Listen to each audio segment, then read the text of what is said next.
humnoonni finxaaleeyyii faannoo jedhaman duguuggaa sanyii fi dhuminsa hawaasa nagaa lixa Oromiyaa godinaalee akka Horroo Guduruu Wallaggaa fi Wallagga Bahaatti ta'eef akkasumas kaaba biyyattii naannoo Tigraay keessatti geggeeffameef adda durummaadhaan eeramuum. Tibba kana ammoo teessoo abbaa keenyaa Minilik galuu qabna jechuun mootummaa Bilxiginnaa wajjin waraana walirratti bananiiru. Nagaa hin daganne ashamaa harka fuune daawwattootaa fi dhaggeeffatoota Gadaa Miidiyaa Neetwork. Kun qophii keenya keessoo Oromiyaati. Qophii keenya keessoo Oromiyaa torban kanaatiin wal waraansa mootummaa Bilxiginnaa fi garee faannoo jedhamu gidduutti adeemsifamaa jiru ilaalchisee waan isin biraan geenyu qabnaa hanga xumura qophii keenyaatti nu faana bu'aa. Kufaatii mootummaa adda waa'ee jala sochii qeerroo fakkeessuuf humni meeshaa maleeyyiin dargaggootaa fi barattoota naannoo Amaaraatiin qindaa'ee faannoo jedhee owwaamuun bulchiisa yeroo sanaa TPLF balaaleffachaa ture. Maqaan faannoo jedhamu dhaga'amuu kan eegales tibba kana ture. Qabsoo qeerroo qarree fi uummanni Oromoo bal'aan taasisaniin aangoo hin fedhiin dirqamee TPLF yoo gadhiisu Bilxiginnaan ammoo qabsoo saba Oromoo kana butuun aangootti dhufe. Abiyyi Ahmad humnoota faannoo jedhaman kana leenjisuun barsiisuun hidhachiisee duula duguuggaa sanyii kaaba biyyattiitti raawwate keessatti garee finxaaleeyyii kanatti dhimma ba'eera. Inumaayyuu haasaa tibba tokko paarlaamaa biyyattii irratti mana maree bakka bu'oota uummataaf taasiseen yoo barbaanne garee faannoo jedhamu kana hanga daangaa Jijjigaatti bobbaasuun dhimma itti ba'uu dandeenya jedheera. ምን ማለት ነው የአማራ ልዩ ኃይል ማለት? ነገ ጠዋት ከፈለገ እኮ የፌደራል መንግስት መላው የአማራ ልዩ ኃይል የመከላከያ ኃይል ነው ሊል ይችላል እኮ። ይሄ ልክ ከሌላ ሀገር እንደመጣ አስመስሎ የሚቀርበው ስዕል ጥንቃቄ ያስፈልገዋል። የአማራ ልዩ ኃይል እስከ መጨረሻው መንግስት ከፈለገ እና ከአቅሙ በላይ ከሆነ ጅጅጋ ጫፍም ሊያስተማራው ይችላል። ኢትዮጵያዊ ነው ያስታጠቅ ነው ያሰለጠን ነው ኢትዮጵያ እንዲከላከል ነው። ሌላ ምክንያት የለውም።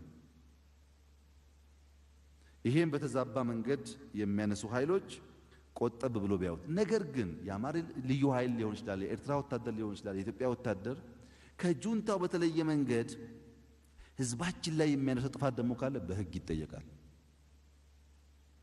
mootummaan Bilxiginnaa deeggarsa naannoo Oromiyaa irraa dhabuun barcuma aangoo isaa akka tiksaniif garee kana ijaaruun hidhachiisuun dirqama itti ta'e. Haa ta'u malee gareen kun adaaduma hidhachaa leenjii fudhachaa deemuun Itoophiyaa dullattii ishee alaabaa tokko amantaa tokkoo fi afaan tokko leellistu ijaaruuf sochii eegale. Sochii kanas Zammanee Kaasayee fi bu'uuressaa paartii Baaldaraas kan ta'e Iskindir Naggaa adda durummaan qindeessaa turan. Iskindir Naggaa naannoo Amaaraatti dahannoo qochisiisuun maallaqaa fi meeshaalee hedduu daddabarsuun garee finxaaleeyyii kana qajeelchaa ture. Kun utuu kanaan jiruu mootummaan Bilxiginnaa yakkaan himatamee kan ture hoogganaa garee faannoo kanaa Zammanee Kaasee bilisa jechuun gadhiise. Faannoon Bilxiginnaan leenjifamee hidhachiifamee bobba'ee lixa Oromiyaatti gocha argaa fi dhageettii namaaf hin tolle ilmaan Oromoo meeshaa maleeyyii irratti gaafa raawwatu mootummaan Bilxiginnaa homaa tokko hin jenne. Faannoon lixa Oromiyaatti lubbuu ilmaan Oromoo akka baalaa harcaasee qalee morma ilma Oromoo akka faachaatti baatee ittiin sirbee reefa walitti qabee iddoo tokkottis gubeera. Kana malees Guji lixaa keessatti akka looniitti ciibsee morma ilma Oromoo gorra'eera. Sababa haleellaa faannoo kanaan haati dhala malee ijoolleen abbaa malee hafaniiru. Qe'ee fi qabeenya hawaasaas barbadaa'aniiru. Uummanni xiyyee boo'ee homaa dadhabee mootummaan Bilxiginnaas ittuu uummata waraana bilisummaa Oromoo qallabdu jedhee hidhuu fi dararuu hammeesse malee garee faannoo jedhamu kana irraa rukutuun wabii nageenya uummataa ta'uu hin dandeenye. Gareen saamichaa fi eebuu aangoo qabu humni badii faannoon naannoo Amaaraa keessatti qondaalota naannichaa ajjeesuun humna horachaa dhufe. Pirezidaantiin naannichaas garee kana humnoota nageenyaa naannoo isaanii fayyadamuun tasgabbeessuu akka hin dandeenye ibsuun xalayaa mootummaa federaalaaf barreessuun gidduu seenee nageenya akka tasgabbeessu gaafatan. Kanuma bu'uura godhachuun manni maree federeeshinii Itoophiyaas hagayya 4 bara 2023 labsii yeroo muddamaa kan baatii 6 turu labsuun naannichi koomaandii poostii yeroo hatattamaan akka bulu labse. Guyyoota gara jalqabaatti humnoonni faannoo jedhaman kunneen buufata xiyyaaraa Laallibalaa fi Gondor to'achuun hawaasa nagaa shororkeessaa, ajjeesaa fi hiraarsaa turan. Keessattuu barsiisota yuunivarsiitii garaa garaa irraa qormaataaf gara sana dhaqan haala suukanneessaan ajjeesaniiru.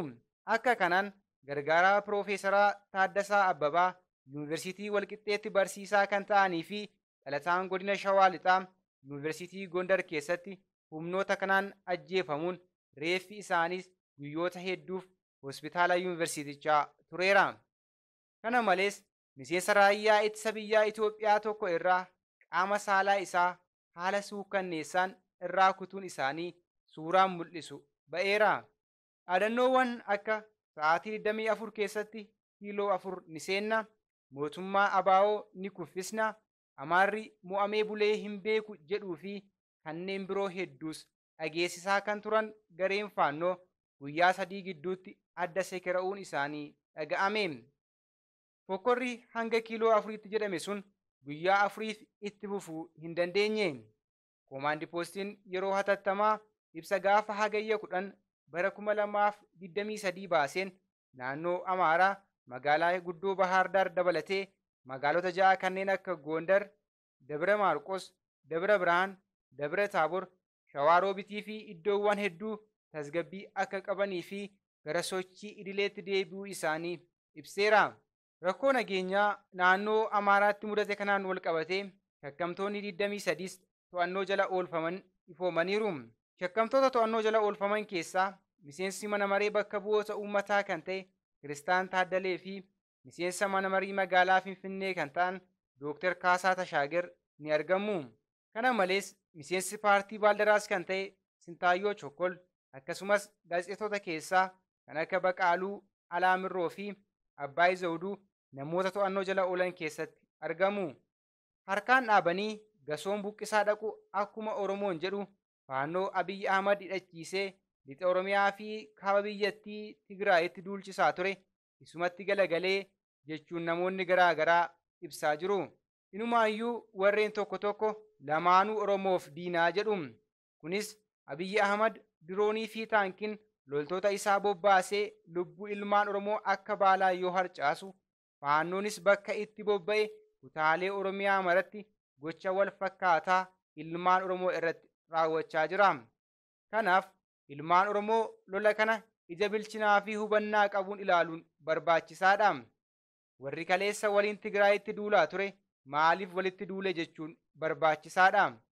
Haati hattuun ilmoo hin amantu akkuma jedhan bilxiginnaan shiraa fi dabaan cubbuu hamaa qabsaa'ota, maatii qabsaa'otaa fi ilmaan Oromoo mana irratti raawwachaa jiru aangoo isaa tiksachuuf duula faannoo kana irratti deeggarsa naannoo Oromiyaa irraa ittiin argachuu fedha. Gaaga'ama siyaasaa Itoophiyaa mudachaa jiru kana ilaalchisee gaafa hagayya 6 bara 2023 ibsa baasee kan ture dhaabni guddichi Oromoo Addi Bilisummaa Oromoo rakkoon amma biyyattii mudate dadhabina paartii biyya bulchaa jiruuti jechuun ibseera. Keessaayyuu waggoota arfan darban keessa erga paartiin badhaadhinaa aangoo siyaasaa dhuunfachuun biyyattii geggeessuu eegalee as rakkoon walxaxaa fi gaaga'amni namoomaa hedduu ulfaatan biyyattii fi uummattoota ishee mudateera. Bahaa dhiyaa, kaabaa kibbaa, darbees giddugalli osoo hin hafne guutummaa biyyattii keessatti jeequmsa siyaasaa fi balaa waraanaa dhuma hin qabneen lubbuun lammiilee miliyoonaan galaafatameera jechuun ABO'n abbaa rakkoo kanaa mootummaa amma biyya bulchaa jiru akka ta'e akeekeera. Humnoonni faannoo kunneen gidduudhuma kana daangaa Oromiyaa ce'uun haleellaa taasisaniin lubbuu namaa dabarsanii qabeenyas barbadeessaniiru. Gaafa hagayya 8 bara 2023 godina Shawaa Bahaa aanaa Fantaalleetti haleellaa bananiin lubbuu nama 2 dabarsaniiru. Kana malees gaafa hagayya 10 bara 2023 godina Shawaa Kaabaa aanaa Abbichuu fi Nya'aa magaalaa Mandiidaatti dhukaasa bananiin lubbuu poolisii Oromiyaa 2 fi barataa 1 galaafachuun isaanii ibsameera. Yeroo ammaa kanattis humnoonni finxaaleeyyii faannoo jedhaman kunneen daangaa Oromiyaa karaa lixaan cabsanii seenuun qubachaa jiraachuun ni himama. Keessattuu waraana irratti kan mo'aman humnoonni kunneen godinaalee akka Horroo Guduruu Wallaggaa fi Wallagga Bahaa keessatti haleellaa banuu danda'u shakkiin jedhu jira. Hawaasni keenya lixa Oromiyaa kanneen akka aanaalee Abee Dongoroo, Jaartee, Kiiramuu, Haroo Limmuu fi Giddaa Ayyaanaa keessa jirtan dammaqinaan naannoo keessan hordofaa jecha qophii keenya keessoo Oromiyaa torban kanaa asirratti goolabna. Qophicha qopheessuudhaan kan isiniif dhiyeesse an Amaanu'eel Laggaa, ogeessi suur sagalee ammoo Natsaannet Abarraa ture. Torban qophii keenya keessoo kan biraan haga walitti deebinutti torban gaarii isiniif haa ta'u.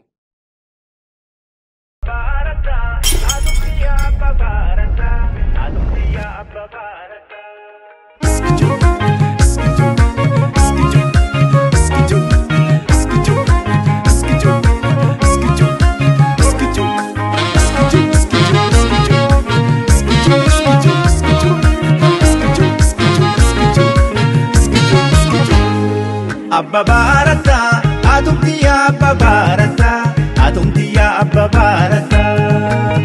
Amma yaadata, waan bara darbe isa yaadata. Guyyaa guyyaa sabsabaa jetta, harkaan kifatu jetta. Barri waa tole, abni keenya dhokatee nafu, wanti kalee deebigee dhufu. Wajji bubbulaa, walii galleetu walaa gala, inni kalee saaseenaaf tola. Saburutu hunda jala. Santonana, Santonana, Santonana, Santonana, Santonana, Santonana. Kutakula hamaru ababang kutakula hamaru. Menati asirka dudamma kodi bengkera tadaru. Kutakula hamaru ababang kutakula hamaru. Menati asirka dudamma kodi bengkera tadaru. Bishano bishanka maya bishandisti ya bishandisti.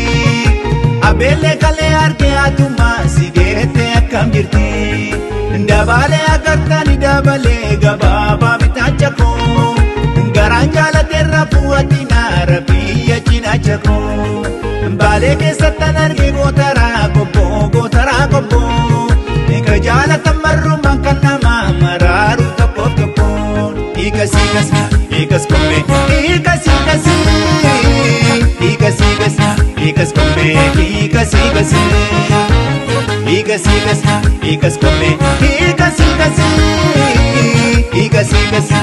kombe, ikas.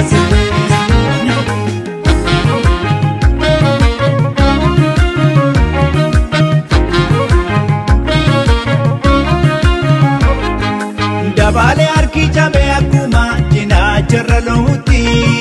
Ndosini waljalana kahina pandi gaboti. Nkoti yona paki yasurula la bode da jamboni. Nisi yugina garre koria batede majanjoni. Bullo haji ademi gama shubise. Shukudi duge bulanam nija kaleti ya dubise. Ikas kombe, ikas kombe, ikas kombe,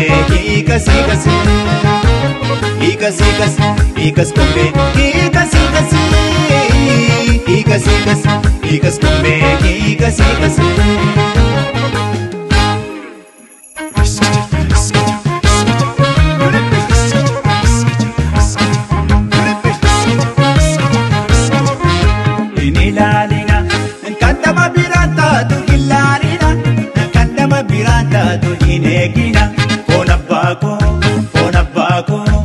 Kandama birata tu jishakina, kandama birata tu hilalina.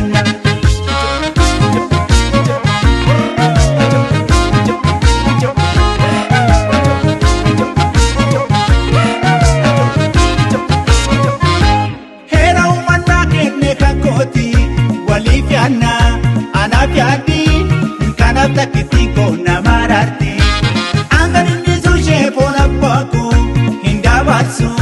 Nama kini jalala ko fashe tundulone jalala ko